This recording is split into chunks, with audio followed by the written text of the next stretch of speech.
Assalamualaikum warahmatullahi wabarakatuh. Hi, my name is Amalatun Nasiba. I wanna retell story by Ambrose Bierce. The title is Of Old Dog. And then the main of character is the Bover Binks. So my name is Bover Binks. I was born of honest parent in one of the humble walks of life. My father being a manufacturer of dog oil and my mother having a small studio in the shadow of the village church where she disposed of unwelcome babes. In my boyhood, I was trained to habits of industry. So my father's business of making dog oil was naturally less unpopular, and my father had a silent parents. All the citizens of the town who seldom brought a prescription which didn't contain what they were pleased to designate as OI.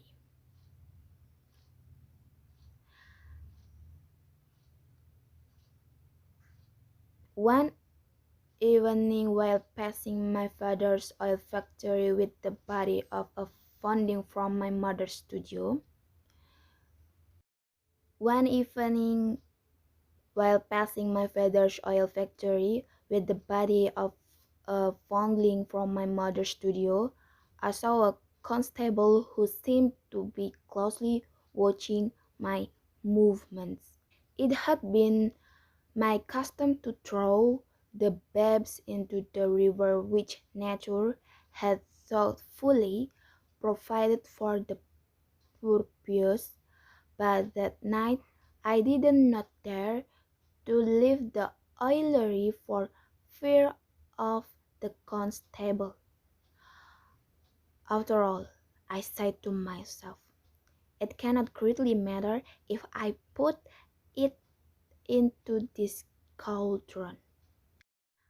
My father will never know the bones from those of puppy, and the few deaths which may result from administering another kind of oil for the incomparable oil can are not important in a population which increases so rapidly. In short, I took the first step in crime and brought myself untold sorrow by casting the babe into the cauldron. The next day, somewhat to my surprise, my father, rubbing his hands with satisfaction, informed me and my mother that he had obtained the finest quality of oil that was ever since that the physician to whom he had shown sample had so pronounced it. I deemed it my duty to explain, which I did, though perhaps it would have been my tongue if I could have foreseen the consequence. My mother removed her studio to a wing of the factory building, and my duties in connection with the business ceased.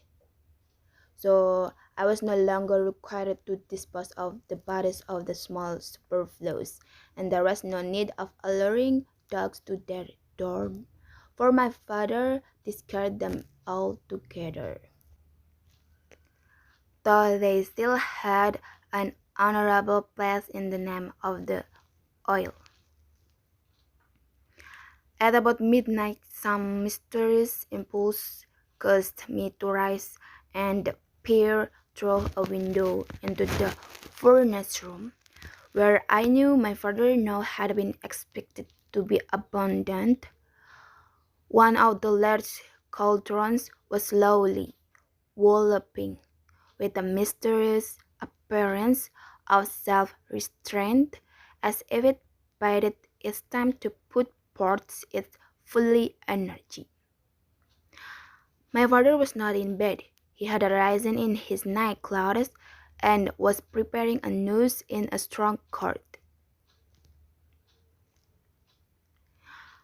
Suddenly, the door of my mother's apartment was opened noiselessly, and the two confronted each other, both apparently surprised.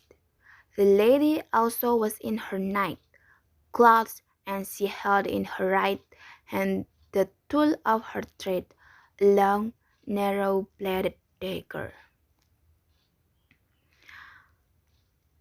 Round and around the room they struggled, the man cursing, the woman